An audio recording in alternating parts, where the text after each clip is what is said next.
Shalom, Bapak Ibu terkasih di dalam Tuhan kita Yesus Kristus. Selamat pagi, selamat bertemu kembali. Sebelum mengawali aktivitas kita di pagi hari ini, kita akan merenungkan firman Tuhan yang menjadi edisi di renungan pagi untuk tanggal 24 Mei 2023. Firman Tuhan yang tertulis dari Efesus pasal 3 ayat 18, demikian firman Tuhan.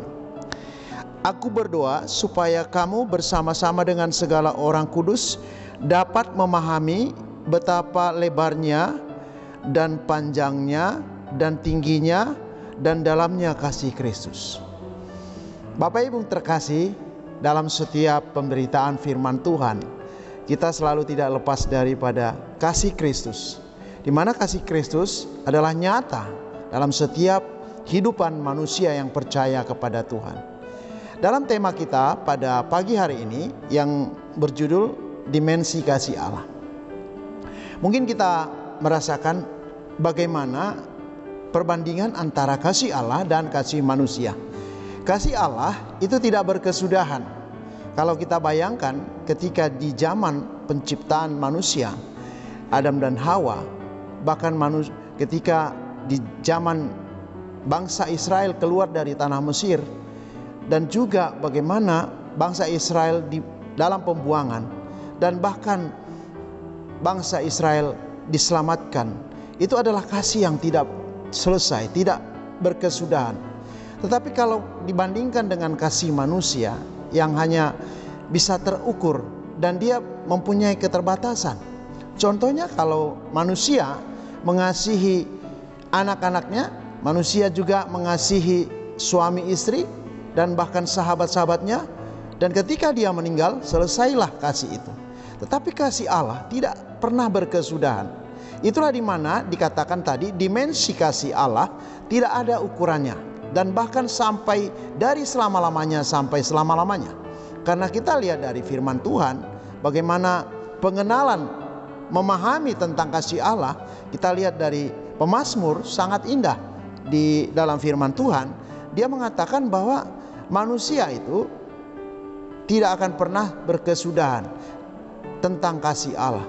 Bapak Ibu yang terkasih, kita harus tahu bahwa dimensi kasih Allah yang mengatakan bahwa lebarnya itu di mana manusia pada saat diciptakan dia perlu menerima kasih Tuhan. Itulah yang dikatakan dari Rasul Paulus bahwa firman Tuhan itu bukan pada hanya golongan Yahudi, bahkan juga kepada golongan non-Yahudi. Itulah doa Rasul Paulus supaya dikatakan tadi bahwa orang-orang etnis non-Yahudi juga harus menerima tentang kebenaran itu, di mana kasih Tuhan itu harus nyata juga pada mereka, supaya mereka mengerti akan kebenaran firman dan kasih Tuhan itu. Oleh karena itu, kebenaran yang tidak hanya menjangkau orang-orang suku tertentu, itu adalah suatu doa dari Rasul Paulus. Dan dikatakan tadi tingginya berarti Tuhan Allah mau menginginkan manusia ciptaannya itu ditinggikan bahkan sampai ke sorga. Dan lebarnya tidak membatasi ukuran sampai sejauh mana, tetapi manusia itu bahkan orang yang berdosa pun dijangkau oleh Tuhan, dan panjangnya tidak terukur. Oleh karena itu, kalau kita melihat dimensi kasih Allah itu sangat tidak terbatas, dan dia sangat mencapai seluruh ciptaannya. Bapak Ibu yang terkasih, doa adalah bagian daripada komunikasi kita dengan Tuhan. Itulah yang didoakan oleh Rasul Paulus, mendoakan bahwa semua umat Tuhan non etnis Yahudi supaya mereka kuat di dalam Kristus. Karena apabila Kristus hadir dalam jiwanya, maka dia akan dikuatkan oleh Roh Kudus untuk menyatakan tidak akan pernah ragu tentang kebenaran Kristus itu. Demikian halnya kita sebagai orang yang telah menerima Kristus, kita akan berdoa syafaat bagi teman sejawat kita, mungkin bagi keluarga yang belum menerima Kristus, supaya mereka mampu dikuatkan, mampu menerima kebenaran Kristus. Oleh karena itu, Bapak Ibu terkasih, oleh firman Tuhan menjadi salah satu memahami bagaimana kebesaran Kristus itu dalam jiwa kita. Karena kita sangat bersyukur kita bisa diselamatkan dan bahkan kita diberi kuasa untuk bisa menyatakan kebenaran oleh karena kekuatan kebenaran firman Tuhan. Itulah gambaran salah satu yang kita harus yakinkan, bahwa sebelum kita melakukan aktivitas kita, tentu kita harus meyakini bahwa Kristus selalu hadir dalam jiwa kita. Itulah yang membawa kita menjadi kekuatan bagi kita untuk menghadapi masalah-masalah dan tantangan-tantangan yang kita hadapi. Karena Tuhan juga berjanji tidak akan pernah lepas dari permasalahan dan hambatan dan pergumulan hidup, walaupun kita harus diberi kasih oleh Tuhan. Kita bahkan di dalam kesengsaraan pun kita akan kita dimampukan di dalam menghadapi permasalahan, sehingga kita tahan uji dan tekun di dalam ibadah dan memuji Tuhan. Oleh karena itu Bapak Ibu terkasih, yakinlah bahwa apa yang kita hadapi sekarang adalah di mana kita harus mengucap syukur, karena firman Tuhan itu ya dan amin, dan dia akan menguatkan kita ketika kita melakukannya, menghidupinya, sehingga iman kita bertumbuh dan mempunyai landasan yang kuat, yaitu kasih Allah, sehingga kita akan tetap melakukan apa yang Tuhan mau, sehingga kehendak Allah akan menjadi kekuatan yang bisa kita lakukan.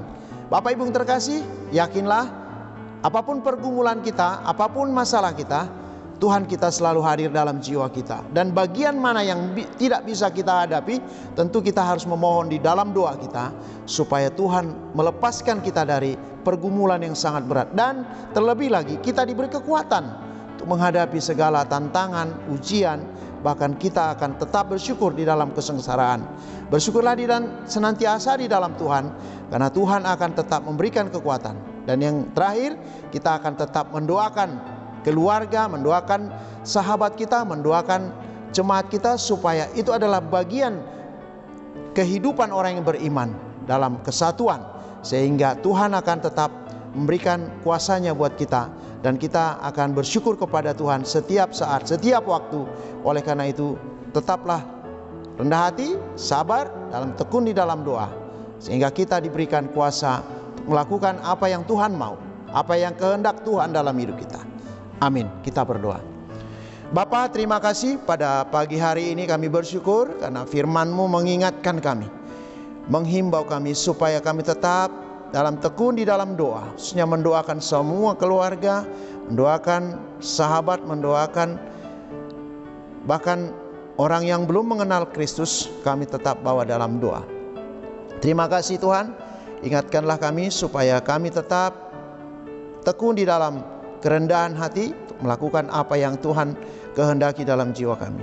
Bapak, kami berdoa buat pagi hari ini, buat keluarga yang mendengarkan firman Tuhan pada pagi hari ini. Sebelum beraktivitas, Bapaklah yang menuntun kami semua supaya kami dikuatkan, dimampukan berjalan melakukan aktivitas kami. Terlebih lagi dalam mengikuti apa yang Tuhan mau dalam diri Tuhan. Tuhan berkati anak-anak kami yang sekolah, sedang mempersiapkan sekolah.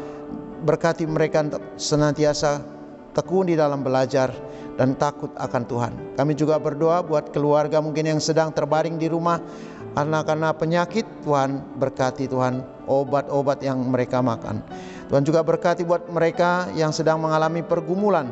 Tetap Engkau berikan kekuatan, mampukan mereka menghadapi kekuatan dari Tuhan, sehingga mereka bisa lepas dari hambatan dan tantangan yang tidak mereka hadapi. Tuhan, kami juga berdoa buat jemaat Tuhan supaya tetap setia dalam ibadah, dalam pekerjaan melayani Tuhan, sehingga firman-Mu nyatalah dalam hidup kami.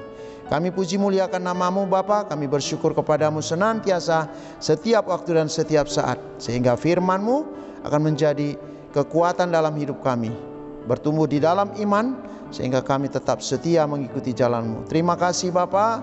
Kami serahkan hidup kami pagi hingga sore nanti. Dalam nama Yesus Kristus kami berdoa dan bersyukur. Amin. Shalom, selamat pagi, selamat beraktivitas. Tuhan memberkati.